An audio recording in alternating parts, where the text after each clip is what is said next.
As I stood in that away end yesterday in Chelsea, I didn't really feel anything, to be honest with you, because it's not a surprise. It's no different to what we've seen for the majority of the season.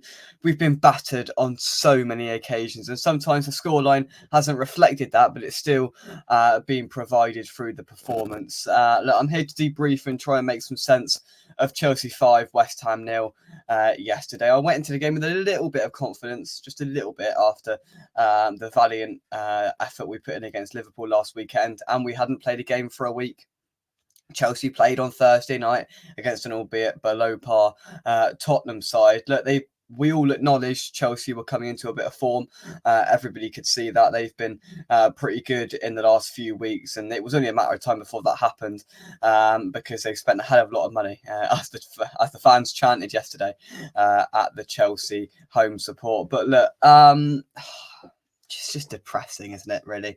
And as I said earlier, it's not really a surprise to anyone.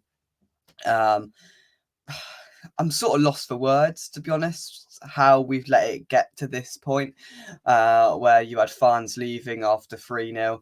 A lot went at half time, and it was different to Palace away. Couldn't really make too much of a joke about it because of the different circumstances of the game. And look, people can get angry, and I understand getting angry, but I'm tired of getting angry. I haven't got any energy left to be angry at this sort of system, at the manager, and all the rest of it, because it's reaching its end. Look, I'm going to talk about Lopetegui in a video later on because there's some news that has broke about that this morning, but inevitably, of course, after that yesterday.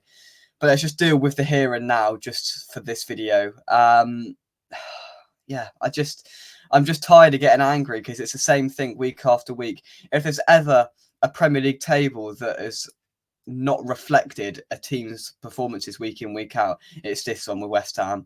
Some of the displays we've seen this season has been utterly pathetic. I mean, I reeled them off yesterday. We've been battered this season against Villa, against Arsenal, against Man United, against Palace, against Chelsea, against Fulham, against Liverpool. I probably repeated some names there, but we've been battered 6 or 7 times this season, and that's just what the scoreline suggests. There's also been some games where we've got away with it, and the games that we have won, especially this calendar year, we've been lucky. I was scrolling through last night. This calendar year, I genuinely believe we've been the worst team in the league. Sheffield United and Burnley have put up more of a fight than us. It's been utterly just soul destroying stuff watching it week in, week out. It's tedious. It's so tedious, you know. Well, I think we're 17th in the form table this calendar year.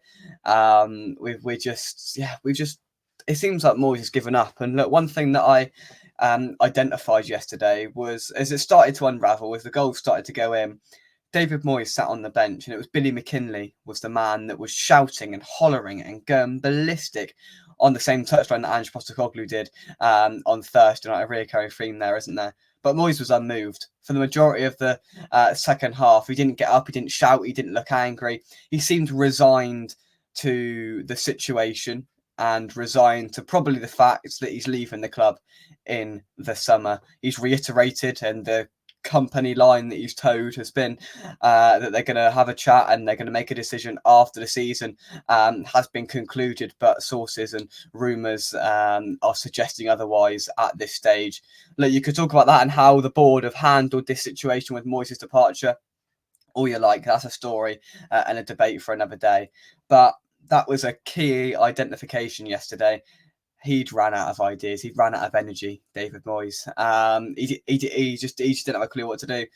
He took Paqueta off for Creswell, didn't he, at one point? Or he took an attacking player off for Creswell. He took Alvarez off at half time for Ward-Prowse. Look, I thought Ward-Prowse was okay when he came on, but look, Alvarez was at fault for one of the goals. I can't remember which, but was he really the worst player on the pitch? I don't think he was. None of them were fantastic. Kudus could probably hold his head relatively high. I thought he had a decent game. But apart from that, I'm struggling, to be honest. I think Areola got man of the match from the West Ham perspective, and we conceded 5 goals, which just about sums the rest of it up. Yeah, I debated coming in there and shouting and all that, but yeah, the energy is just not there from me. I'm fed up. I'm bored. It's depressing stuff, and I just hope that whether it's Lopetegui or whoever, we need a change, whoever it is.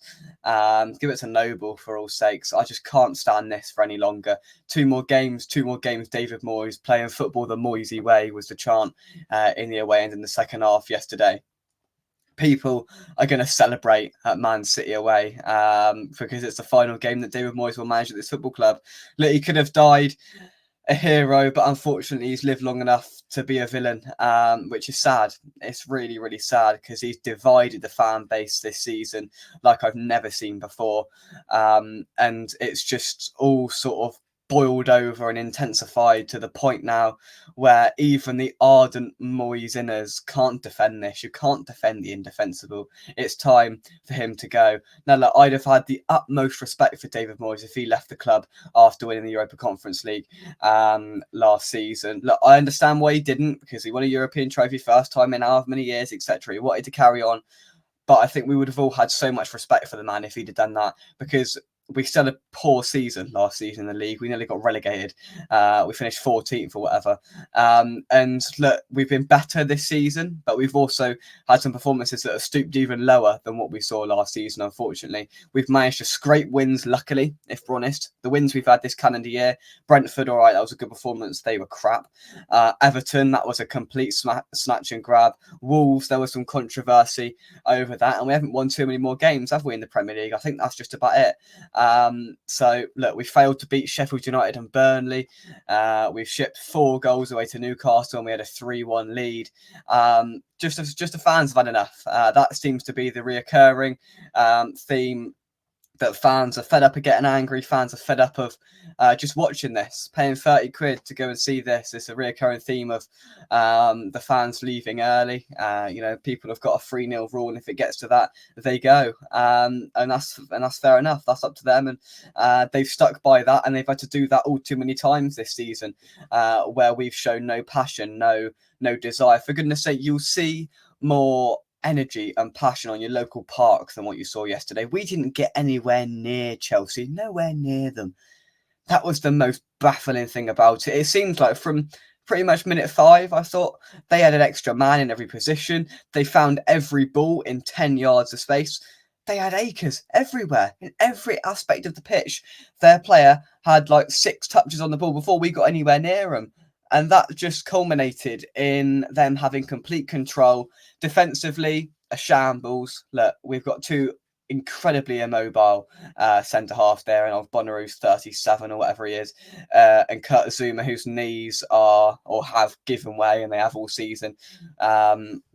And look, the accountability from the club captain wasn't there. Again, a few people have outlined that overnight. Thomas Souček came out and did the post-match interview yesterday. Again, where's the club captain? It's usually Souček or Ward-Prowse that gets shipped out to do the media after a heavy defeat. Where's the club captain to show some accountability, to take the slack with it?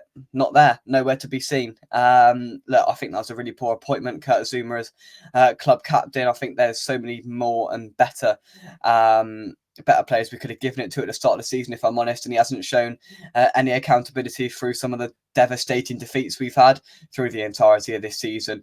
Look, it's just a sense of tedium this morning. It's a sense of fed up and ready for a fresh start. And look, there's a lot of people that are against Lopetegui, and I'm going to discuss that a little bit later on. But the question I pose is, can it get any worse currently? Honestly, can the performances get any worse? So I know you'll have opposition fans and pundits going, oh, let you 9th in the league. Oh.